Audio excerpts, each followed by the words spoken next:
Demon Emperor Chapter 565. Ang nakaraan pinaalalahanan ni Chupa si maitim na kalbo tungkol kay single mom. Dahil paasa ito at lolokohin siya sa bandang huli. At pinapasakay lang sila sa laro nito. Nagpapatuloy. Huwag kang basta-basta maniniwala sa kanya, kalbo. Sigurado ako na ang babaeng yun ay hindi isang mabait na tao. Hinding-hindi siya gagawa ng bagay na walang pakinabang sa kanya. Isa siyang impokreta. Tumahimik ka, Chupa, sa pagsasalita ng masama sa kanya. Baka hindi kita matansya. Alam ko na ang mag-aaral sa loob ay punong-puno ng mga malulupit na tao.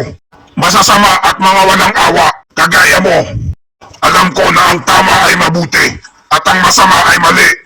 Ang demon swimming secto ay walang pakialam sa mga ganon. Tama ka man o mali, pareho lang yon sa kanila. Pero ibahin mo si single mom, iba siya sa lahat. Tinulungan namin siya noon nung nangangailangan siya. Kaya ngayon gusto niyang bayaran ang mga naitulong namin sa kanya. Kaya itigil mo na yung maling paratang mo sa kanya. Dahil pwede kitang kasuhan ng oral defamation o slander. Ikaw na ignoranteng tanga ka. Hay nako, napakahirap talagang kausap si kalbo.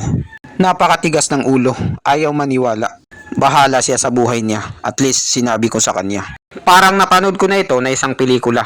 Ang isang magbubukid at ang ahas. Gaya nung nangyari sa akin sa unang buhay ko. Isang malaking katangahan na nakakatawang isipin na ang isang ahas ay susuklian ka ng mga nagawa mong mabuti sa kanya. Bagkos paglaki niya, tutuklawin ka niya at yun ang magiging katapusan mo. Mahirap talaga magtiwala sa panahon ngayon.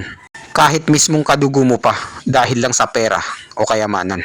At nilapitan na ni Chupa ang mag-ama, hindi na siya magpapaawat.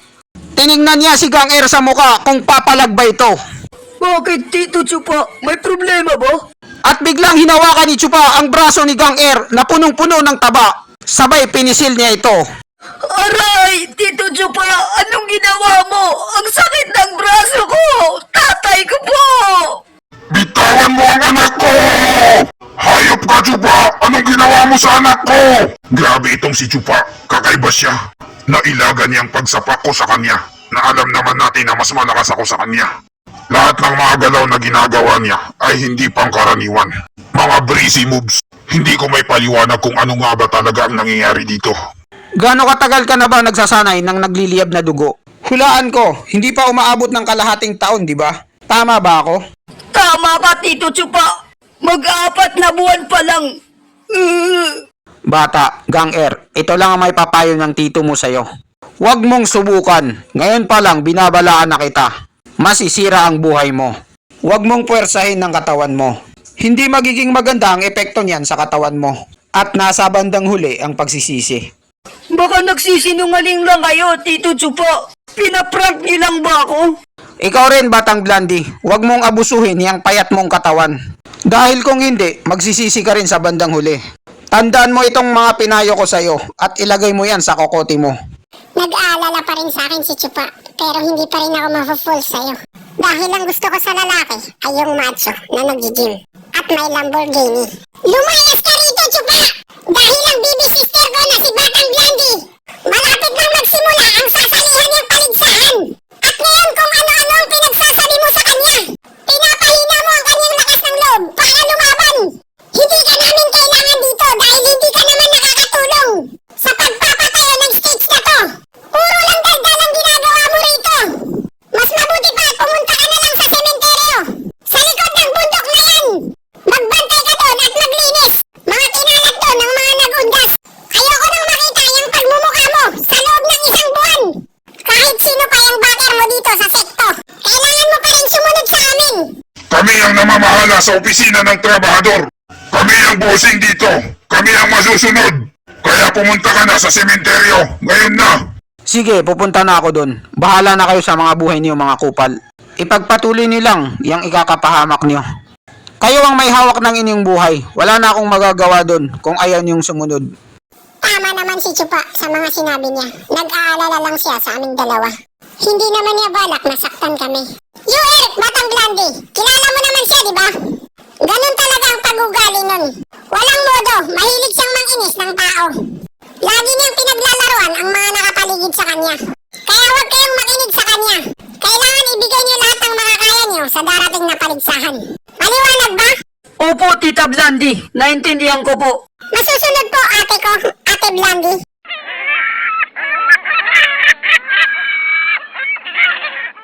Pagkalipas ng 3 araw, sa opisina ng trabahador na pinagpatong-patong na bahay kubo.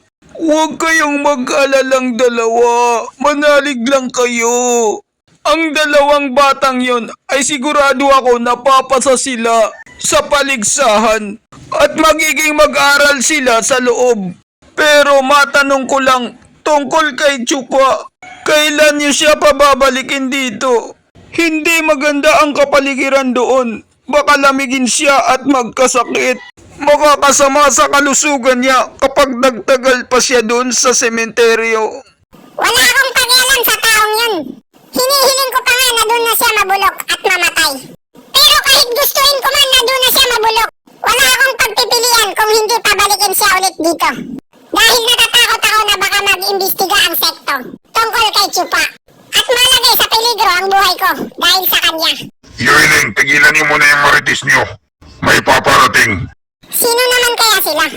Dalawang lalaki na may isang pasan na babae na papunta sa opisina ng trabahador. Sino yung dala-dala nila na Blandy? Huwag mong sabihin na yan ang kapatid ko. Anong ginawa nila sa kanya? Mga hayop na yan. Kapatid ko! Batang Blandy! Anong ginawa nila sa'yo? Mga hayop sila! Pakinggan mo muna ang sasabihin ko. Huwag kang judgmental. Ang mag-aaral sa labas na si UR o Batang Blandy.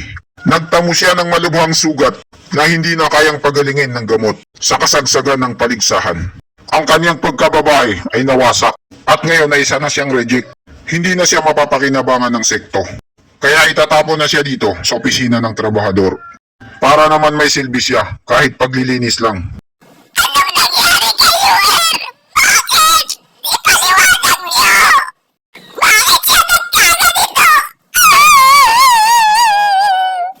Dahil tapos na kami rito, alis na kami. Marami pa kaming gagawin.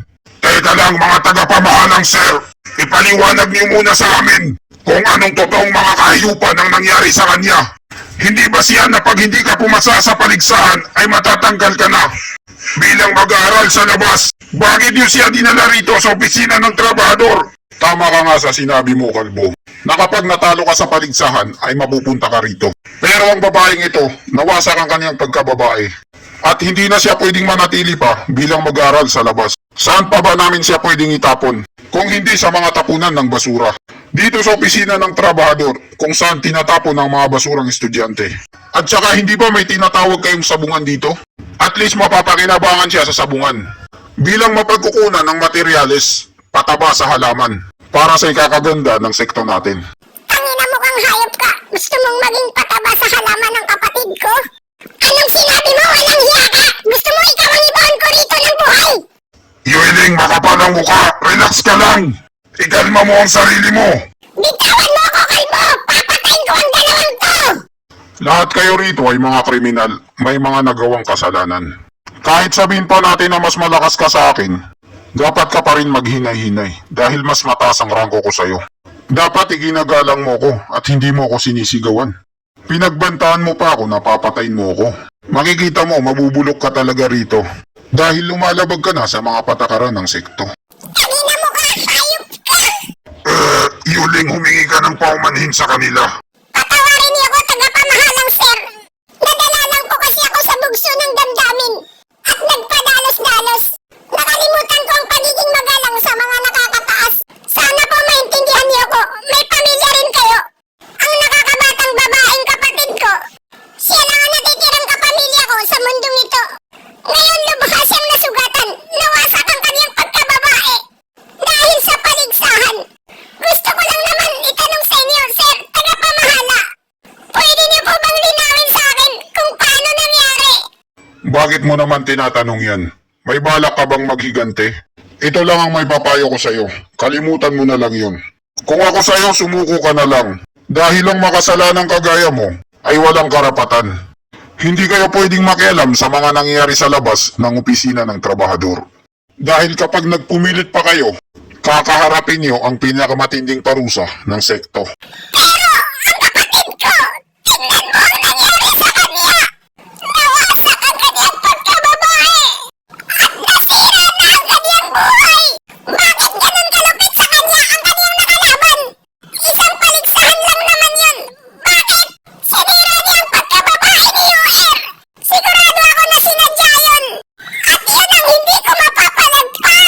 Ayaw talagang magpaawat ni Willing makapal ang mukha. Gusto talaga niyang ipaghiganti ang kapatid niya. Hindi naman mahirap hanapin kung sinong gumawa niyan sa kapatid mo. Pero binabalaan kita, kalimutan mo na lang yung binabalak mong paghiganti. Maraming nakapanood ng laban nila. At nakita nila ang kapatid mo na nagpakawala ng pambihirang lakas. Napakalaking kapangyarihan ng demon-devoring sabre. Pati yung nakalaban niya ay natakot sa kanya. Munti ka nang maihi sa pantalon. Pero sa kasamaang palad, ang napakalakas niyang kapangyarihan ay hindi niya na makontrol. At nagtamo siya ng matinding pinsala. At yun ang naging resulta kung bakit siya nagkaganito. Nawasak ang kanyang pagkababae. Kaya ang nangyari sa kapatid mo ay hindi kasalanan ng kanyang kalaban. Dahil kasalanan lahat ng kapatid mo ang nangyari sa kanya. Hindi maaari ito. Ano ang ibig mong sabihin? At dito nagtatapos ang chapter 565.